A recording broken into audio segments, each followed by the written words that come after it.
కొత్త బస్టాండ్ వరకు ఈ ర్యాలీ నిర్వహించడం జరిగింది. దీనికి ప్రధానమైన కారణం ఏమిటంటే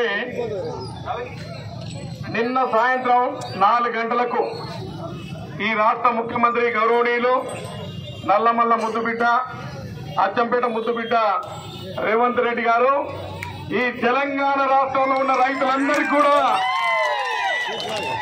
2 లక్షల రుణమాఫీ 100% చేస్తామని చెప్పారు. దాంట్లో మొదటి విడత ₹1,00,000 వరకు నిన్న సాయంత్రం 4 గంటలకు బ్యాంకులలో జమ చేయడం జరిగింది. చాలా మందికి మెసేజ్ కూడా వచ్చింది.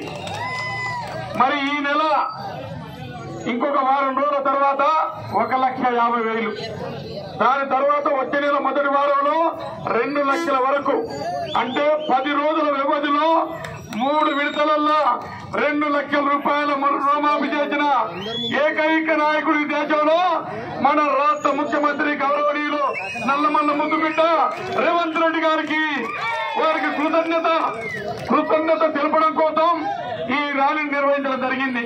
ర్యాలీ అయిపోయిన తర్వాత మరి ఇవాళ ఈ సభ జరుపుకుంటా ఉన్నాం.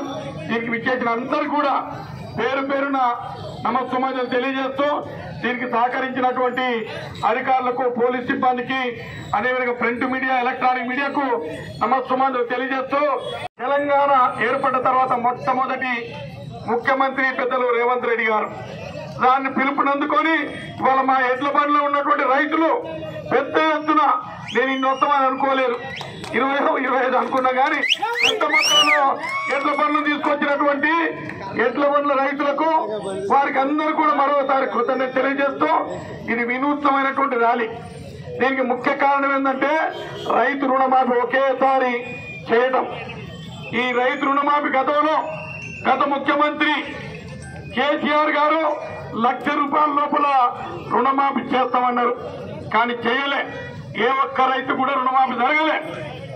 మరి 2022 జూన్ 6 నాడు జరిగినటువంటి వరంగల్ రైతు డిక్లరేషన్ లో ఈ దేశానికి కాబోయే ప్రధానమంత్రి మాజీ ఏఐసిసి అధ్యక్షులు రాహుల్ గాంధీ గారు మాట ఇచ్చారు, మా ప్రభుత్వం వస్తే ఏకకాలంలో ₹2,00,000 రుణమాఫీ చేస్తామని రాహుల్ గాంధీ గారు మాట ఇచ్చారు. ఆ మాట నిలబెట్టుకున్నది మన నల్లమల్ల ముద్దుబిడ్డ రేవంత్ రెడ్డి గారు. ఒకేసారి రుణమాఫీ చేసినందుకు అచ్చంపేట నియోజకవర్గ ప్రజల తరఫున, నాగర్ కర్నూలు జిల్లా ప్రజల తరఫున ముఖ్యమంత్రి గారికి నేను పాదాభివందనాలు చేస్తూ కృతజ్ఞతలు తెలియజేస్తా ఉన్నాను.